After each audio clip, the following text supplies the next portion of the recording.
xëy na thème bi ñu jox dañ fi wax ne responsabilité de la femme dans la gestion de la cité ah ku tudd responsabilité ci la femme ne engagement te defe naa ba ñuy dugg way bi ñuy way moom laa doon wax sama kër ma ne naan coow li jigéen ñi la li tax jigéen ñi la ku xool mbooloo mi toog xam ne jigéen ñi la ndax ñun la yàlla may mobilisation bu ñu bëggee dajale ñun la ko yàlla may waaye bu ñu bëggee nag dajale pour koom ñun la ko yàlla may kon loolu dañ koy sante yàlla def ko uti nag après mu am lu mu jeexital ci biir société bi beneen bi mooy suñu ne cité ah dinañ ci dégg cité lu dellu ci ville bi te mooy Dakar waaye tamit réewul taax mais suñu ne cité ah dinañ ne HLM ndax ñu fi toog tey wax yëpp ku ci nekk wax na attachement ci HLM te bokk bi mu bokk mooy sentiment d'appartenance bi nga xamante ne moom mooy feeñ moo xam ki dëkk HLM moo xam ki dëkk Jàmmalaay wala ki dëkk feneen donc sentiment d'appartenance boobu war na mën a am jeexital ci gox gi nga xamante ne moom nga dëkk. beneen bi mooy tamit communauté bi nga xamante ne xëy na fa nga dëkk ndax communauté boobu mooy tax boo soxlaa ñëpp a jóg bu solidarité defee amee ñun ñëpp a taxaw ku feebar ñu seeti ku am aajo ñu fajal la ci sutura comme ni ko soxna Penda waxee léegi defe naa loolu mooy doxal li nga xamante ni mooy penc. waaye rek ci gàttal ñu def benn constat bu yem te mooy tey xëy na dañu ne gestion de la cité mais constat bi lan la mooy ku ne xam na ni lu ñuy wax dysfonctionnement mooy am na loo xamante ne jaaratul yoon. bu ñuy xool dëkk bi di xool Sénégal dafa mel ni anarchie daf fee bëri bu ñuy xool dafa mel ni indiscipline dafa tar bu ñuy xool Sénégal maanaam indiscipline bi c'est tellement notoire que désordre bi kenn mënu koo xayma te mooy lu waay neex wax lu waay neex def fu waay neex tuur ndox lu la neex def te kenn du wax loolu nag bu amee ci penc je pense que anarchie day jur te anarchie baaxul ci penc kon su fekkee ne dem nañu ba def constat yooyu xëy na lim bi sax mënoon na fee takku mais constat yooyu bu amee kon lan mooy wareef lan mooy taxawaay kon jaadu na nag ñu taxaw tabax li ñuy wax citoyenneté te nag bu ñu ne citoyenneté nit yi dañuy foog ne dangay saxal tey mu sax tey déedéet citoyenneté dafa am fu muy tàmbale moo tax ñu dañuy jàpp ci suñu biir waxtaan fu ñuy waajalee citoyen dëgg mooy biir kër ga parce que kër ga la penc ji taxawee kon bu penc ba dëgër bu kër dëgëree penc dëgër te bu penc dëgëree réew dëgër bu ko defee kon moo tax suñu waxtaan ci responsabilité bi biir kër ga la ñuy dugg kon ci biir kër googu xëy na moo tax sax suñu président d'honneur moom ba muy wax kenn xamul ñi ngi fàttaliku baat ba muy wax ne balaa ngay tabax jàkk da ngay tabax jikko ñu dem ci biir jàkk ja ne sinon ñu transformé jàkk ji en grand place wala transformé ko en marché ba mu koy wax kañ la defe naa est-ce que amoon naa 20 ans tey jii la gën a valable kon buy wax tabax jikko nit kon tabax citoyenneté moo tax muy wax kon foofu ñu ngi koy delloo njukkal beneen bi ñàkk tabax jikko boobu citoyenneté bi tamit mu jur li nga xamante ne xëy na am na fi bu yàggul amoon na fi anarchie boobu tamit tabax citoyenneté boobu kon ku ne da cee war a teg sa tànk mais dañu wax ne kenn gënu see jëkk jigéen parce que li tax suñu xoolee dans nos sociétés traditionnelles li ñuy tuddee jigéen dafa am place ci penc moo tax dañu naan système matriarcal la ñuy te mooy cër gi nga xamante ne dañ ko jox jigéen parce que jigéen nay lépp jigéen nay dundal jigéen nay gérer jigéen mooy yar parce que dañu wax ne góor kat la suñu kilifa wax président d'honneur wax góor mu góor mbox malita yëpp bu xëyee day génn mais jigéen bi des ci kër gi kookoo mën a xool yenn remarques yi ci xale yi ak kër gi li ci jagul moom moo koy mën a déceler kon dañuy wax ne suñu bëggee tabax cette citoyenneté ci biir nit ñi kon jigéen kenn ëpp ko ci cër kenn ëpp ko ci cër kon moo tax ñu wax ne le point de départ pour construire ou bâtir une citoyenneté mu ngi tàmbalee dans la maison donc en tant que citoyenne moom ko jigéen kon dafa war di participer à la gestion de la maison ci naka mooy gestion habitat ba pare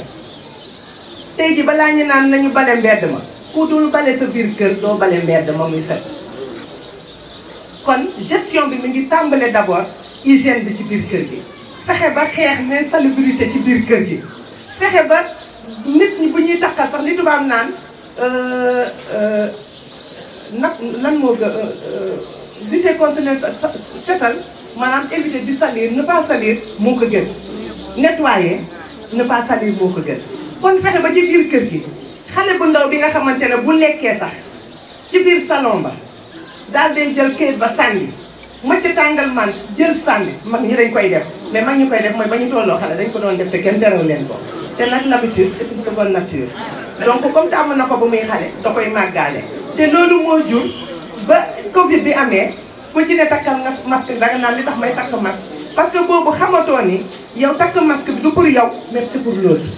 te comme nag yow boo feebaree yóbbaale ñu ci des dama jël Covid bi rek parce que moo nekk actualité mais yooyu dafay dem ba xëy na li ngay tàmm ci biir kër gi ñu naan la defal lii ngay respecté di ko def loolu après mooy dem ba ci biti parce que ce sont ces comportements la ñuy transposer ci école ba suñu nangu ci biir kër ga nangu ci école ba nanguwaat ci bërëbu liggéeykaay ba dafay feeñ parce que su dee ci kër ga lampe bi day tàkk ci néeg boo xamante ne kenn fayu ko kenn nekku fa te duñ ko fay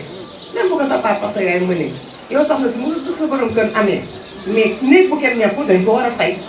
dafay dellu ci économie familiale robinet boo xamante ne day xel rek di toq nga naan ah day toq rek di ko fa bàyyi pourtant c'est de l'économie toq boobu ñaata mètre cube dool la si bés du dëgg électricité bi wax naa ko yeneen ak yeneen beneen bi le respect des lieux dans la maison lu ñu war a bàyyi xel la jàngal ko suñu njaboot te mooy dans la maison chaque pièce a un rôle à jouer à une fonction te mooy bërëbu waañ la mais douche tamit ñu baal ma toilette la mais bu fekkee ne la ca douche ba moom ngay indi ca waañ ba la ca waañ ba moom ngay jëfandikoo tamit ci douche ba ne ko pot rek la mais am na pot booy dem ci salle de bain ba mais am na pot buy dem ca waañ ba kon le respect des lieux ak lu nekk li ñuy wax ne l'ordre et la discipline te mooy chaque chose dans la maison à sa place et chaque place à sa chose dans la maison loolu tamit ñu fexe ba xale bi ñu inculquer ko dès le bas âge kooku dana tax citoyenneté bu génne ci mbedd ma du def naka su dul noonu du naan canette sànni du naan café sànni ci mbedd mi du yi lekk fataaya jël kayit bi tax sànni et cetera parce que da ngay dem ba mujj bi yow da nga naan fan la ñu nekk kon discipline boobu foog ñu delloo si ko beneen bi mooy ci kër dafa daan am discipline heure bi ngay génn ak heure bi ngay dugg si mais tey ji lu waaye neex def fu waaye neex dem ba benn heure mais sunu genre gi defe naa ñun ñëpp ay 8 heures 22 heures ba ñu ciy toll astafurlah 21 heures booy génn sax da nga naan sam papa su ma ñëwee day tëj buntu bi donc léegi boo xoolee yi fi jotoon a am ñi doon traîner ci biti ban heure la ñu doon génn ana seen papa mais surtout ana seen yaay donc ça veut dire que am na loo xamante ne yaay ji dese na kaa taxaw am na loo xamante ne tamit am na mais duma ko nangu muy prétexte conjoncture am na frustration am na mais nag li sëñ Cheikh doon wax ñàkk dese sago am dese sago c'est important parce que li tax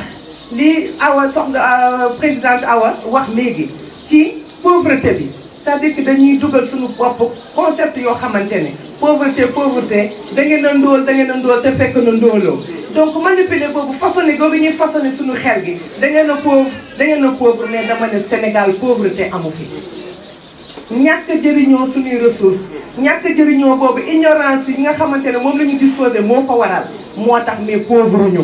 kon bu ñu dugal suñu xel ñi dañoo pauvre ba suñu xol yi nanguñu dañoo pauvre suñuy loxo yi nanguñu dañoo pauvre da dootuñu joxate moo war a tax léegi solidarité bi ñuy wax amatul dans nos sociétés kon loolu tamit il faut ñu bàyyi ko xel beneen bi xëy na mooy ci biir kër yi daan nañ doon jàngale le respect de l'autre moo doon jur tolérance te loolu lan moo daan tax tolérance di am mooy ñun ñëpp jigéen amoon na temps boo xamante ne da ko doon toog ak njabootam mais tey jii koo gis mu ngi naan damay wuti ji dëgg la foog ñu wuti nag jamono métti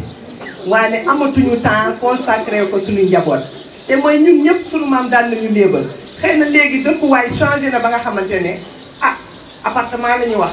maam nekkatu fa mbàjjen nekkatu fa bi nga xamante ne day léeb mais dama wax ne jaadu na une mère muy léeb parce que léeb boobu du woon ñett ni léeb kese mais fa la ñu doon jàngal tolérance ñun ñëpp ku ma am ndey ku ma amul ndey dégg nañ ko léebal nañu ko xam nañ ni def lu baax fan lay mujj xam nañ ne def lu bon fan lay mujj ba xamante ne dès le bas âge dañuy xam ne ñun amuñu intérêt di def lu bon parce que tôt ou tard bu ñu defee lu bon loolu dina répercuté encore ci suñu kaw. donc yooyu nga xamante ne dafa daan am jeexital ci ñun mu dëppoog suñuy valeur dëppoog suñuy réalité yooyu dañu am tendance di ko bàyyi kon foog ñu delloo ci wàcc. donc le respect de l'autre moo daan jur benn cohésion sociale te tey jii xëy na cette cohésion semble dafa xaw a menacé wu tuuti mais tamit dama wax ne dara weesul donc ñu góorgóorloo xam parce que su ñu nee une nation un but un peuple une foi am na foo xamante ni si jëfandiku rek da ngay xam ne am na ñoo xamante ne ñu ngi dem di dem ni te loolu arrangé. beneen bi mooy ci wàllu justice bi dinañ gis ni justice ku ma am ndey la ku ma amul ndey te loolu tam dafay am lu muy jeexital ci biir pays. équité bi dinañ ci ñëw parce que équité bi mooy tax valeur bi ngay jox éducation ku góor moom ngay war a gën a yokk sax jox ko yaru jigéen parce que jigéen boo ko yaree mu mun a yaraat ñeneen mais boo ko bàyyee penc daal de na sax daal. kon mu mel ni équité boobu xëy na ñun yaay yi li ñuy faral di yaree suñuy doom yi rek mooy nañ leen yafal ko muy lekk bu baax yaramam di naaj bu ñu demee marché desal dépense jëndal ko ci benn eau bu bon mu daal di koy sol parce que kenn daal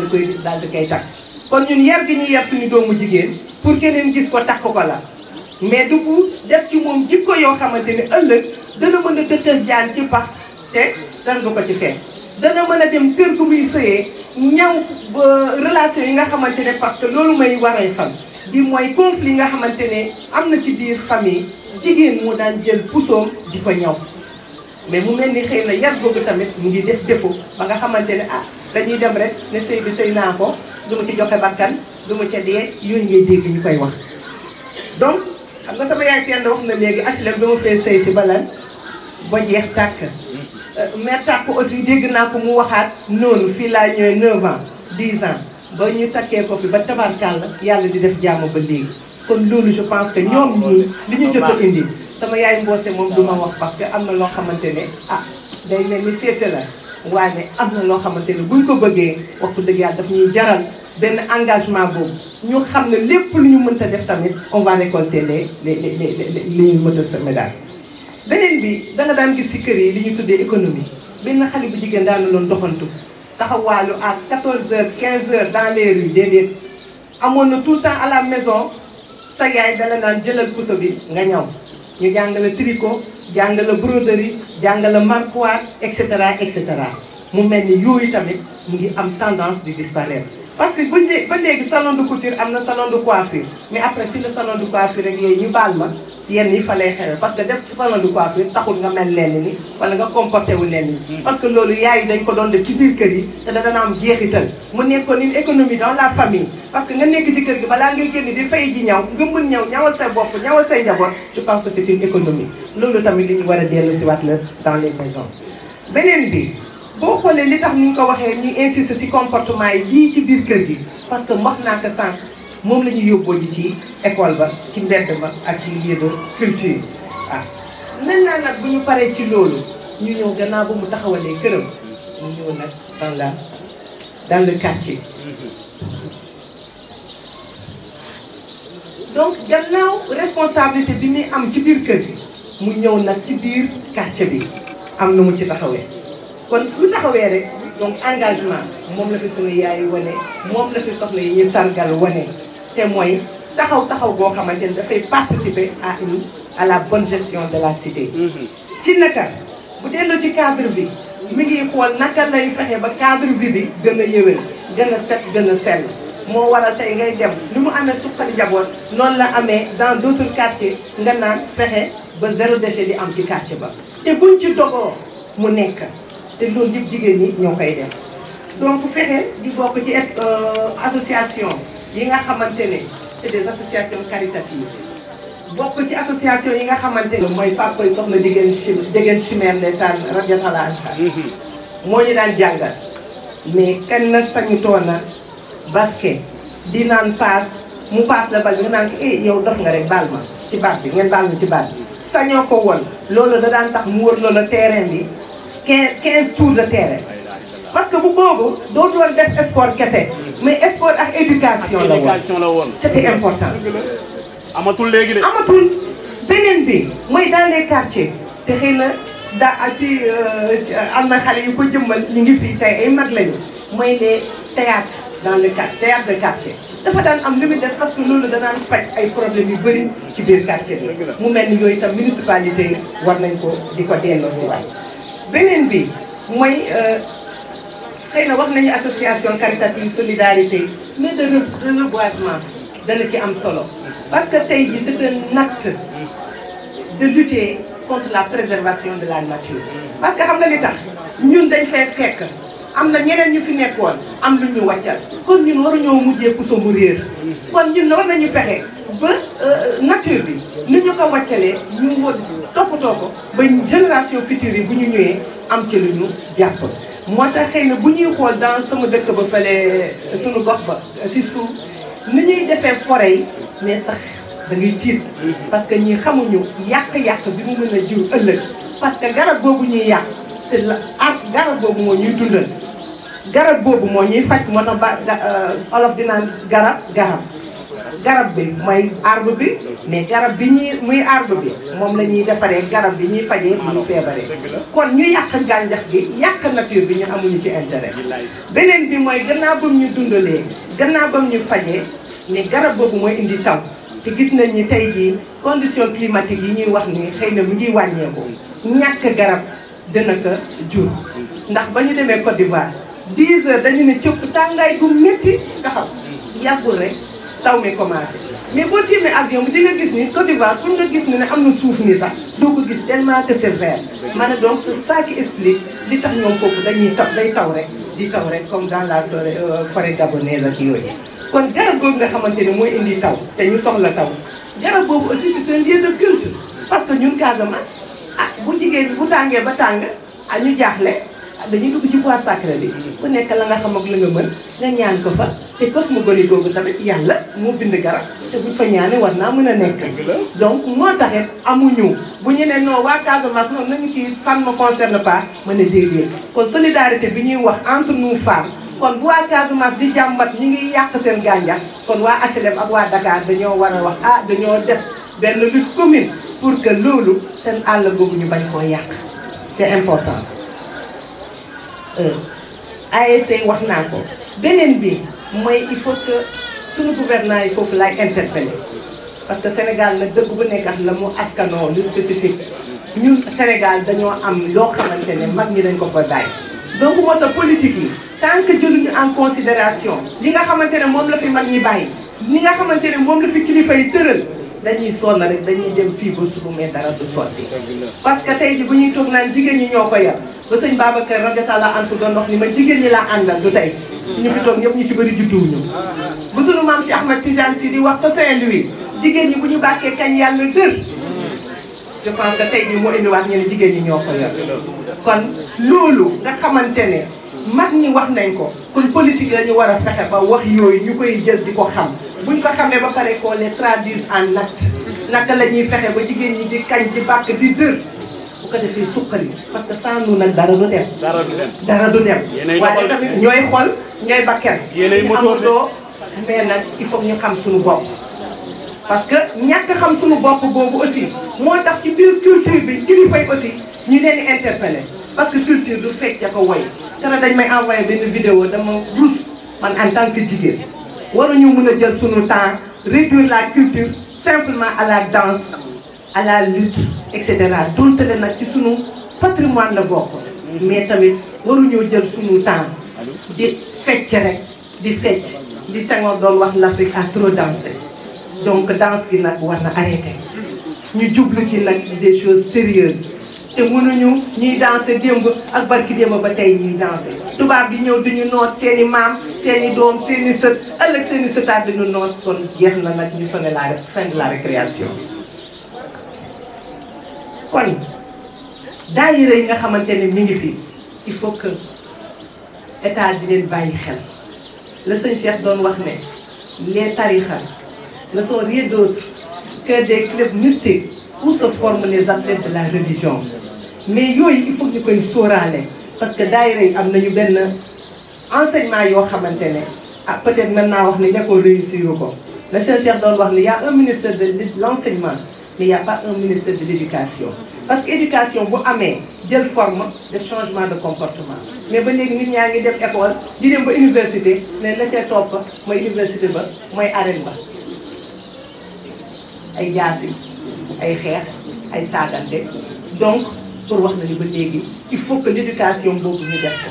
mais dama wax ne aussi même ba ci côté impôt am na loo xamante ni foog ñu sóoraale ko la bokk ma wax ne man sañ naa jóge fii taal oto dem ba Touba wala Tivaouane wala Ndiassane seeti sama kilifa jox ko addiya mais nay naa ko def ci impôt kon loolu war nañu xool lan mooy pousser nit ñi ñu mën a agir dans ce sens là réaliser loo xamante ne en un temps record te ñoom mën nañ koo def ay années yu fi du sotti kon cette donne là foog ñu di ko boole ci seen bagage waaw. beneen bi mooy mouvement yeeg mbootaay yi je pense que c'est une bonne chose yii ñoom mama tak ko yore ñoom mama Penda yore ko ñoom mama Awa ñoom taa Oulimata Giro ca assemblée ba taxaw fa di photo waaye wax dëgg yàlla xool ndax parti PUR laa bokk lépp loo xamante ni génn na muy proposition bu rafet day appuyer parce que lu mu ci gis mooy l'amélioration des conditions de la femme pour que mu mën a jouer pleinement son rôle ci biir société kon loolu bu amee kon il faut que ñu sóoraale yooyu parce que ay yoo xamante ne tey ji mënoo dem tontine yooyu jigéen ñi di def am na solo waaye tam jigéen ñi bu ñu tontine ba pare daal di xëy xalaat nañu si lu dul jënd chambre à coucher chambre à coucher du liggéey ay absent plat du liggéey wala jënd si nangam du liggéey xam nga xaalis kenn du ko teg foo xamante ne dangay jënd si loo xamante ne mënul liggéey loolu tamit il faut ñu sóoraale ko ñoom rek la ñoo ko yor te tamit ñoo ko yor gi àndul ak acte ma ne moo jëf di lu dara moo yor donc loolu tam il faut ñu bàyyi ko xel beneen bi nag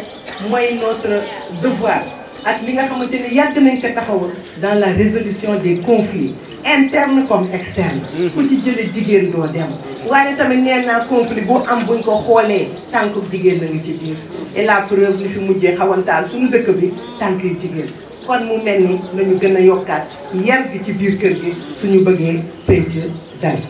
donc gannaaw bi ñu indee taxawaay yooyu nga xamante ne mooy ñëw ci quartier gi ñu ñëw nag ci la politique de la ville gannaaw bu ñu taxawee biir kër gi taxaw ci biir quartier gi nag jot na ñu investir fexe ba institution yi ñu ci waajal suñu bopp di ci jëm parce que xam nga li tax surtout nag municipal yi ndax damay dégg madame Faye maman Jacqueline bu muy wax élection maire yi naka la ci jigéen ñi war a taxawee mooy lan maire élection des maires bu ñu nee maire da ngay jàppandi rek. yaay te kenn gënu cee yee jigéen. gestion kan moo ñu gën a yee ci jigéen bu ñu yar fañ ko war a yare mu xam lu mu war a xam day doxal yëf yi ci yoon. kon loolu tam il faut ñu bàyyi ko xel mais pour mu nekk nag il faut ñu gëm suñu bopp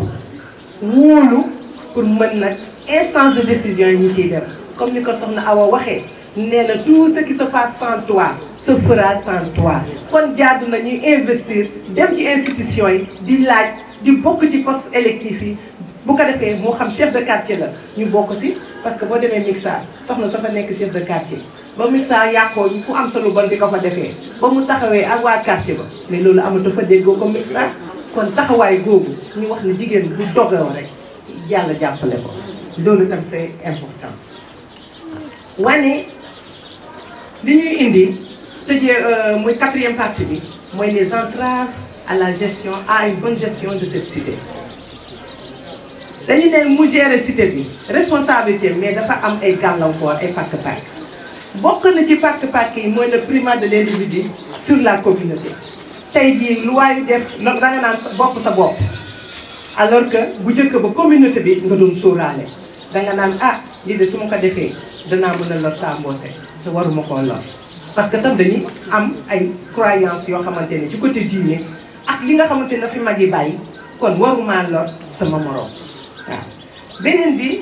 mooy une incompréhension des libertés nit ñi foog nañu bu ñu la liberté rek lu waay neex def lu waay neex wax alors tubaab dafay wax ni ma liberté s'arrête là où commence celle des autres kon kenn libreul kon baatu liberté boobu dafa laaj dégg-dégg. beneen bi mooy une fuite de responsabilité mooy tax nga dégg des fois nit def dara nga ne mbedd buur parce que jàpp nañu mbedd buur su ma neexee lal jaay lal ci diggu taliba lal fu ma neex def lu ma neex kon loolu tamit dañ koy bàyyiwaat xel. beneen bi parce que incompréhension liberté individuelle yooyu moo indi défiance yi am yëpp loolu moo ko jur. beneen bi mooy l'éducation se fait difficilement actuellement ci kër yi tout simplement parce que jamono laaj góor génn jigéen génn pour que famille bi mën a taxaw mën a dund yi ci war a aju yëpp ci njaboot nga mun koo def. waaye tey jii gis nañu bu parents yi ñàkkee jot yi tamit am na ñu jël place su parents yi tuuti mais les réseaux sociaux loolu tamit ñoo war a xam ne xëy mimétisme bu muy jur te mooy ñee def nañu ñun tam dinañu def ñee mën nañoo saaga ñun dinañu saaga parce que loolu moo xew ci biir réseaux sociaux yi. waaye li sëñ Cheikh doon wax saaga ak xuloo nee na signe de faiblesse la am na loo xamante ne doo ko làq ko ci réseaux sociaux di ko wax. beneen bi ci des même boo koy wax y a une manière de le dire y a une manière de le faire mais di ko def parce que ñee noonu lañ koy defee loolu tamit il faut que ñu bàyyi ci xel. beneen bi ci des kon damay wax ne kon am na une part de sàggante tuuti ci ñun jigéen ñi parce que wuti ji pour def ci kër gi ba sa kër tas est-ce que jar na ko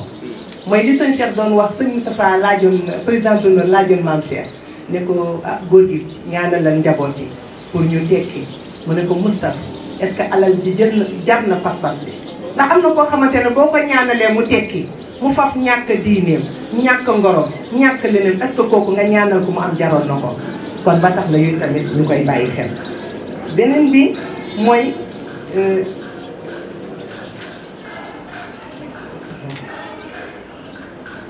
waaw donc xëy na bëri na mais ñu ñëw ci peut-être conclusion bi mooy li ma wax ne pour avoir un bon citoyen il faut asseoir une bonne éducation de base parce que ñu fi nekk ñëpp tey ji ñu wax ñu naw leen parce que seen i waajur am na fu ñu jaar ak ñoom kon cette éducation de base il faut mu nekk un sacerdoce parce que bu dee politique yi nekkuñu ko parce que si la politique dafa dem ba nekk un métier kon bu boobaa ñooñu waratoo xaar dara si ñoom mais ñun ñi nga xamante ne nee naa pour ñu bâtir une citoyenneté ci nit ñi si ñun lay dellu ñun en tant que jigéen kon foog ñu jël loolu def ko une mission nag ku koy def doo xaar mu neex doo xaar mu métti doo xaar mu tàng doo xaar mu sedd tant que li nga bëgg amoo ko doo noppalu ko. beneen bi mooy aussi les médias il faut que ñu participer à la construction de cette citoyenneté te mooy des fois nga gis ñoo xamante ne duñu kenn il représente une infime partie de la population ñu dénk leen média bi ñuy wax noo xamante ne billaahi mën naa tas réew ñooñu tamit il faut que média yi aussi ñu ciy bàyyi xel.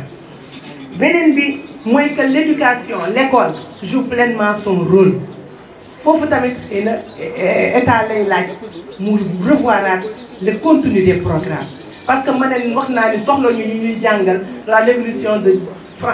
française de 1889 la xaw ma soxlawuñu ko buñ koy xam itam na fekk ñu jàngal ñu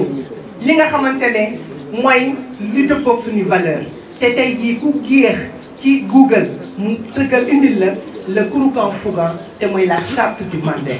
charte du Mandé boobu lan la wax na ci biir ne une vie n'est pas supérieure qu'une autre vie que nul ne s'en prenne gratuitement à son voisin que nul ne cause du tort à son prochain que nul ne martyrise son semblable et que ces mêmes dispositions se retrouvent aussi dans le Coran nu muy retrouver dans le Coran ci hadith mooy celui qui croit en Dieu et en son jugement dernier qu'il ne porte préjudice à son prochain nul d'entre vous ne sera croyant tant qu'il ne désire pour son frère ce qu'il désire pour lui-même ô homme ça c'est un verset nous vous avons créé d'un mâle et d'une femelle et nous avons fait de vous des peuples et des tribus pour que vous vous entreconnaissiez kon loolu mënta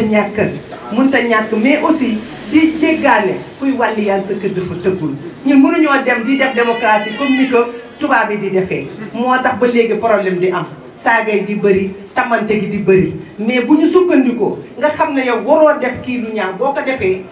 xëtt nga charte donc ñu jàngal ko suñuy xale dès le bas âge à l'école primaire ñu màggaaleeg ñoom xale bu màggaaleeg dara kon bu màggee dina am lu mu bàyyi xel dinañ tax ba tey jii nga xamante ne mooy détournement d'objectif yi tey ñu ne lii xaalisu askan bi la ñu jël jaawale xaalisu askan bi ak suñu poos xale bu ko màggaale aussi boo tàggatee ci moom ci lële di nga xam lu ñëpp bokk nga aaki moo ko aussi ñu jàngal la ko ni lii du pour yow pour askan bi yëpp la je pense que ñu koy def de petit à petit ci xale bi dina am lu mu def daal ba tax na kon yooyu noonu moo tax mécanisme yi nga xamante ne moom la l'islam tëral daf ko teg ci wàllu foi te mooy ngëm bu dëggu teg ko ci wàllu amour teg ko ci bon voisinage teg ko ci tolérance teg ko ci coexistence pacifique te loolu exemple des chrétiens du Najaraan bi ñu ñëwee seet si yonent bi sallallahu alayhi wa sallam ba julli jot ñu ne dañuy yeewee ko pour dem julli ji si la leen yonent bi sallallahu alayhi wa sallam ne leen mën ngeen jël sama jàkk ji mu servir leen de lieu de ngeen def seen julli kon loolu dama wax ne une geste bu gën a rafete noonu amul beneen bi mooy cette coexistence pacifique tey ji Sénégal ñëpp ak ñuy ñëwee suñu dialogue islamo-chrétien bi te xam naa ni tey ñu fi toog ñëpp balaa ñuy ñëw depuis démb ku ci nekk naan nga ci ngalax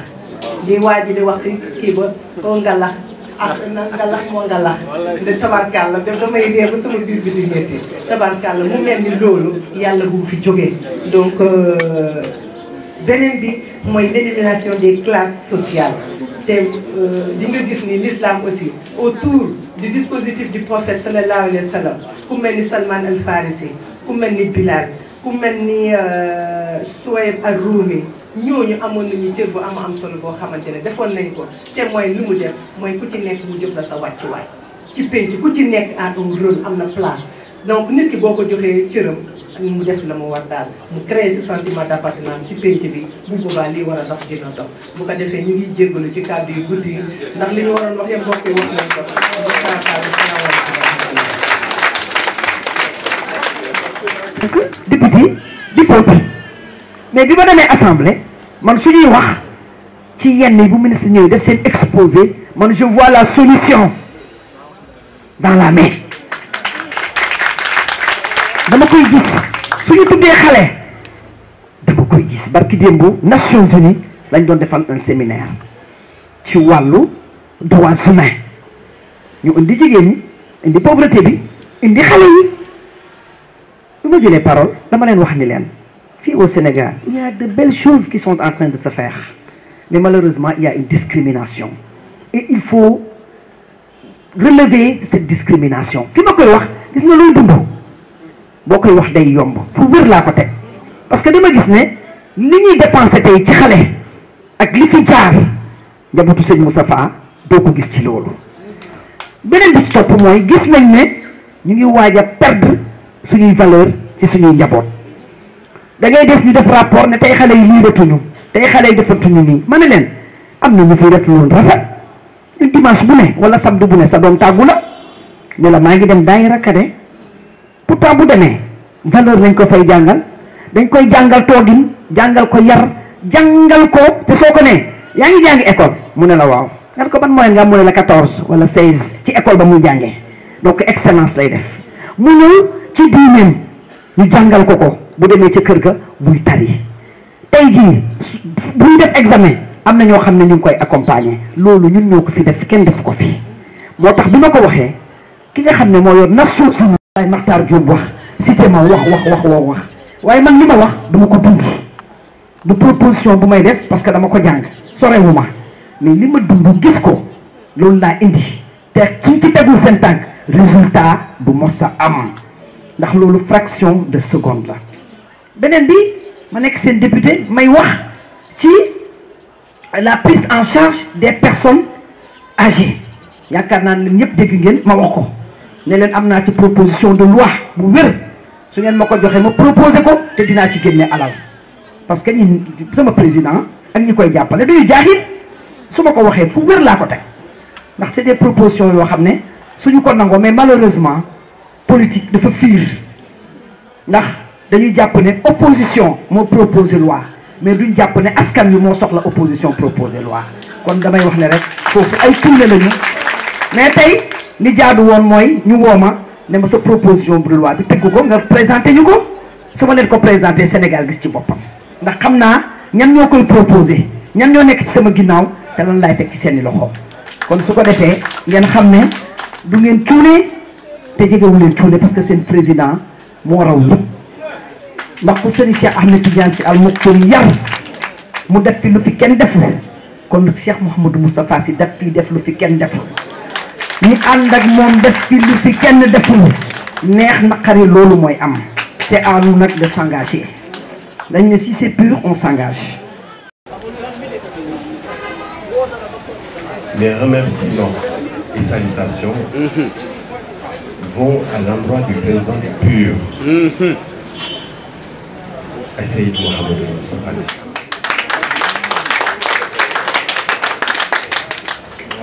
Et à tous les responsables du parti PUR, aux militants, aux sympathisants. Mes remerciements et salutations vont à l'endroit des nominés. Moi, Nini Sargal. Mes remerciements et salutations aussi vont à l'endroit de nos repères qui sont là. Oustaz Tidjane, Grand Sadio, Père Sémou, Subhanakallah. Mes hommages à l'endroit de la marraine d'honneur, en l'occurrence Sokhna Koumba Dièye, dont l'honnêteté, l'engagement et la bravoure va inspirer plus d'un. Mes vives salutations vont à l'endroit de la marraine Sokhna Mbose Guiro.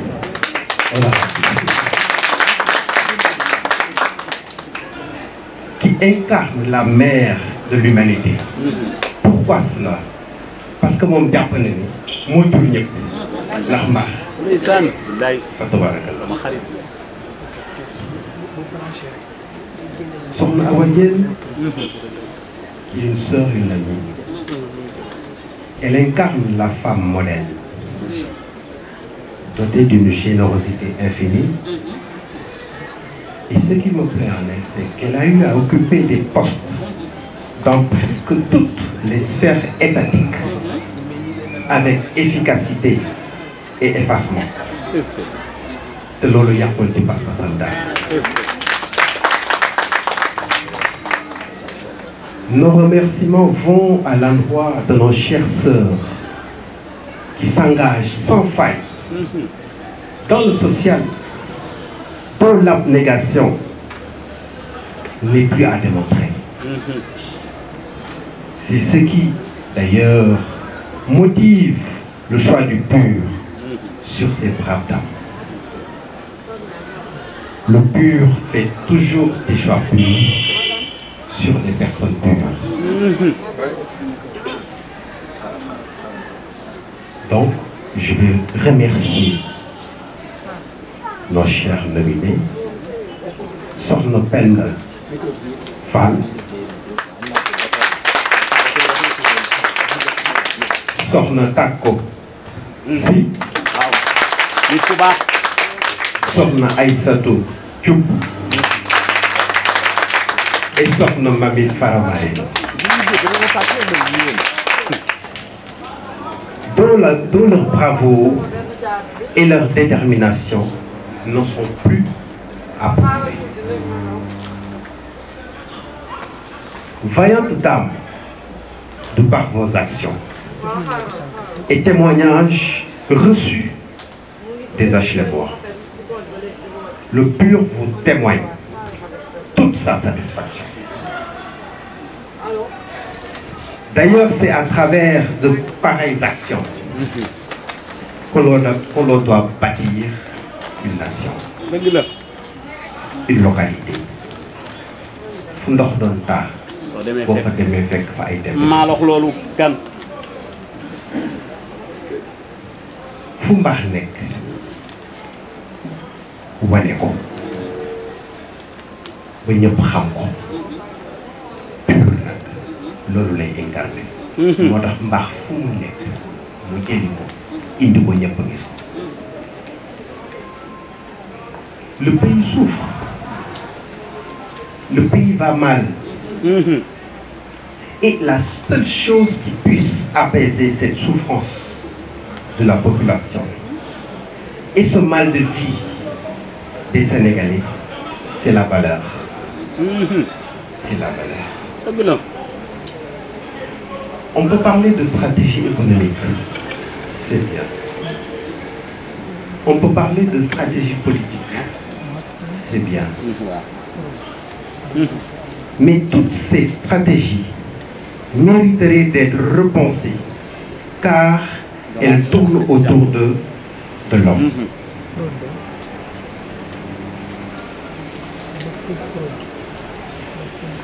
Ces stratégies tournent autour de l'homme avec H majuscule. Est-ce que mais on peut se poser la question de savoir quel type d'homme. Quel type d'homme? Hobbes, un éminent penseur écrivant sur les politiques, sur la politique, je veux dire. Dans ses écrits, il a eu à dire que l'homme est un loup pour l'homme. L'homme est un loup pour l'homme. Mais heureusement que nous, dans notre contrat social, le pur, dans notre contrat social, on nous a enseigné que nit mooy garabam. Même mieux, nit mooy garabam. Alors, soyons décomplexés de l'approche occidentale et faisons référence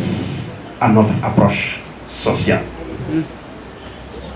C'est ce qui explique d'ailleurs le choix de nos braves pionnières du social d'aujourd'hui. La femme a toujours été une référence sociale, une actrice principale dans l'évolution du monde. Sayyidatuna Khadija, Sayyidatuna Fatima, Sayyidatuna Mariama, Rabiatul Adami, Sokhna Astou Kane, Sokhna Mame Diarra Bousso, Mère Teresa, pour ne citer que cela. Ces braves dames ont défié tous les niveaux de sainteté et de bravoure. Et heureusement que leurs progénitures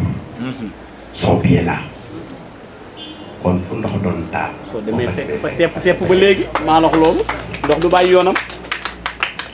nous avons espoir pour notre chère nation. Car cette progéniture est très bien consciente sur son rôle dans la gestion de la cité, je vais même dire sur ses responsabilités dans la gestion de la cité. À entendre les belles paroles avec des solutions proposées de notre chère sœur et amie, Sokhna Alimata. On peut se dire que la bonne graine est toujours là, prête à prendre ses responsabilités à tous les niveaux de la gestion de la cité. Je ne saurais terminer sans faire une petite digression sur les propos de Jean-Jacques Rousseau, qui disait que tout repose sur la politique. La politique repose sur la morale et la morale repose sur une bonne éducation. Et cette éducation, nous au Sénégal, nos aïeux, Mame Alhaji Malick, Mame Borom Touba, Mame Baye Laye, beaucoup de pour ne citer que cela, nous ont inculqué toutes les éducations du monde. Donc on a toutes les prédispositions pour faire la politique, mais autrement.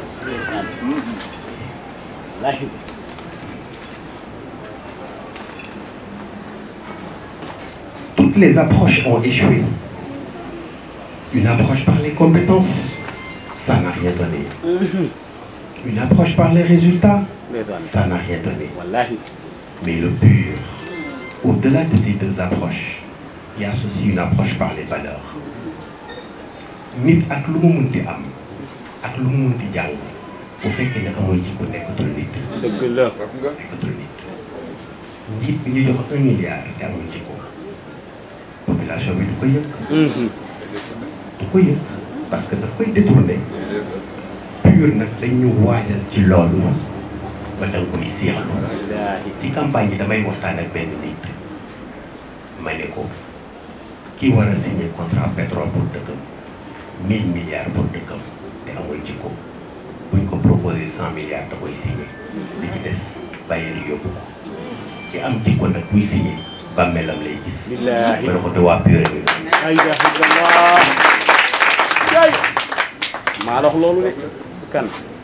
enfin comme nous enseignait Mame Cheikh Ahmed Tidiane Al Maktoum, notre continent a besoin d'une morale politique nouvelle. Il a besoin d'être gouverné par des hommes mûrs, créés par Dieu et non par des épouvantails. Je vous remercie. Vive le plus